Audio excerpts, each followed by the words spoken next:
Hello and welcome back to part 2 of Fictional Books I Like. Today's part is why I like them. And yes, it is my dad playing instruments in the background. First up, The Last Bookshop in London.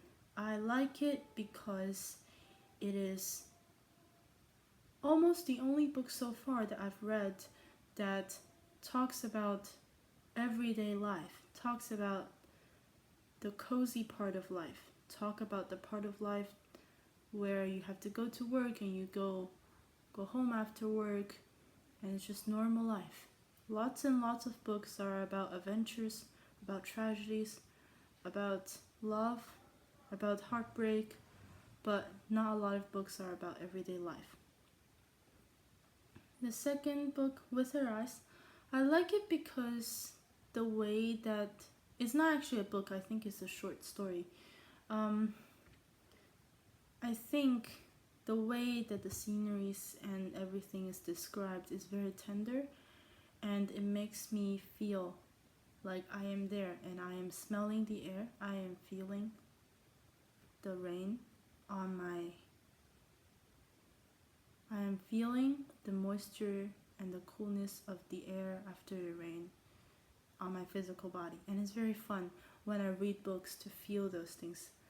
However, it's easy for me to feel those things, but it's also how well it's described.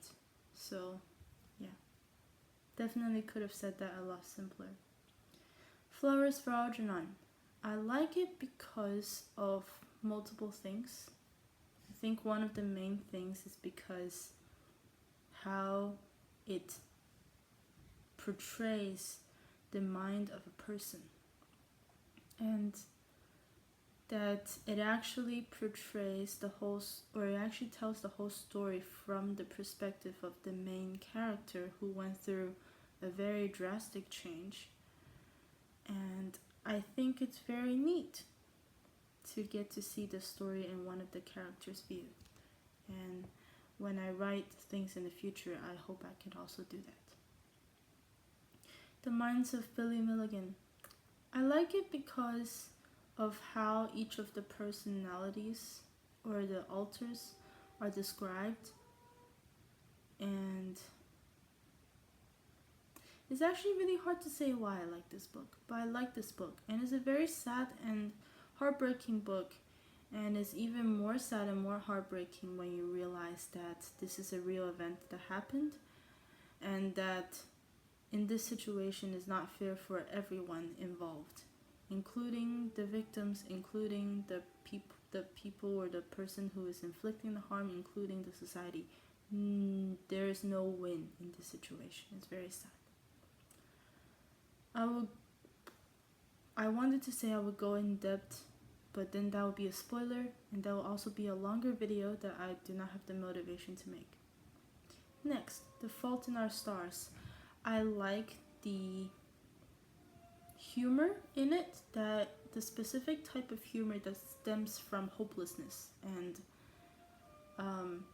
pessimism. I do not know how to say that word. Yeah, it's very sad. There are multiple things that's mentioned in the book that I do not agree with, but I can still say that I like other parts of this book. And I think the characters are really well portrayed. But that's not the main reason why I like it. Atonement. I like everything about this book, but I disagree with most of it. So I like how every little detail, especially like visual detail, is so in depth described in this book. I love his writing, and I really love all the details. I like details in books. That's also why I like to learn about fantasy lore, because lots of details. I like how the interpersonal dynamic is described and designed, I would say, because I don't think this is a real event. Shown if it's a real event, design if not. I mean, you can see other people's life in your head if you're an author, I'm assuming. Anyways, that is off topic. I like how details are described in this book, and I like how interpersonal relationships and nuance in feelings is described. I do have to tell you, this book is not for children. If you are a child, you should not be reading it. I am a child. I really like the movie version of it because of James McAvoy, because he's handsome. And so I went and read part of the book, and I regretted that choice very much because it is not something that I am meant to be reading as a child. So if you're a child, do not go read it. You can put it on your to read list with a parenthesis saying after 18 or after you're married or something. Next, The Way of Kings by Brandon Sanderson. I love the portrayal of natural sceneries. I like the portrayal of someone's state of mind. Not as in how insane or sane you are or how whatever you are, but the place of mind? That's not how you say it. It's like where your mind or heart or emotion is at the moment. I don't know if any of you experience this, but sometimes for me, in my brain, I am in a specific? That's not how you say that word. Specific state. Like I am a specific way because of something or during something. So I like how this book describes that, although how I'm describing it is very confusing. I also like the fact that it has so many different characters and that it is told mostly from the perspective of the character that we are currently following during that part of the book. And I like the, again, interpersonal relationship, but unlike atonement is more like how people deal with other people in situations and how people feel in certain situations. And The Way of Kings is more like, what do I do to achieve my purpose, plus people's understanding each other, misunderstanding each other, testing each other. I guess the political back and forth combat slash gaming slash I don't know, slash whatever that's called in human languages. I like that perspective of that. Next, Maze Runner. Again, love the scenery description. I am seeing a pattern here. I did not see that pattern before. I like how it puts fear in my heart, but not like permanently. Not like some novels that put fear in my heart and I feel empty. I feel fear in a way that it feels empty instead of fear in a way that it feels substantial. Is that even the word that I'm trying to say? Probably not. I do not like the type of book that puts me in a state of fear that is similar to superstition slash OCD, where I am thinking if I don't do this, I am the murderer of my parents or whatever. I do like the type of book that puts me in a state of fear similar to a video game that is very well made, where it makes you feel as if you are in fight or flight, but you can also get out of it because you know that you are not that person, and you know that this will not happen to you in real life, but you can also enjoy the thrill of it by choosing to relate to the person who is in the story. This is also the reason why I like Hunger Games, which is next up, I believe. Yes.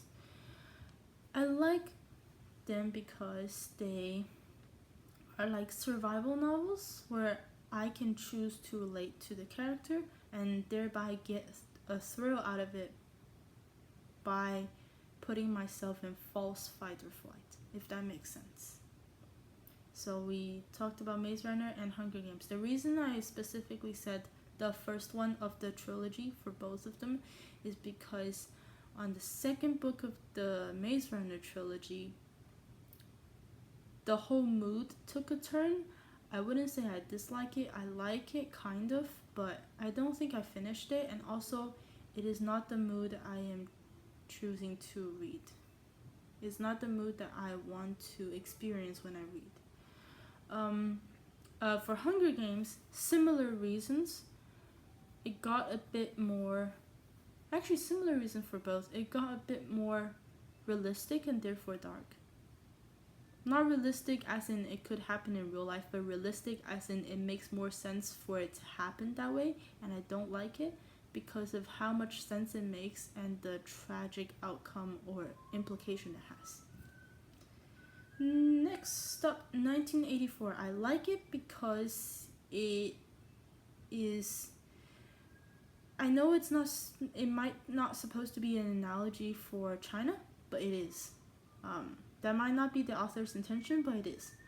I like it because of that, and I like it because now I can relate to the character and I can allow other people to more easily relate or understand what China's situation is by telling them, oh, it's kind of like 1984 by George Orwell. His last name is hard to say, Orwell. There's an R in there. It's hard.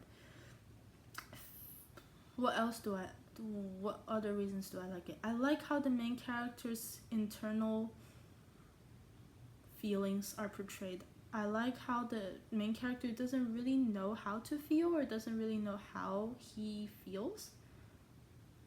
And it's interesting. Fahrenheit 451.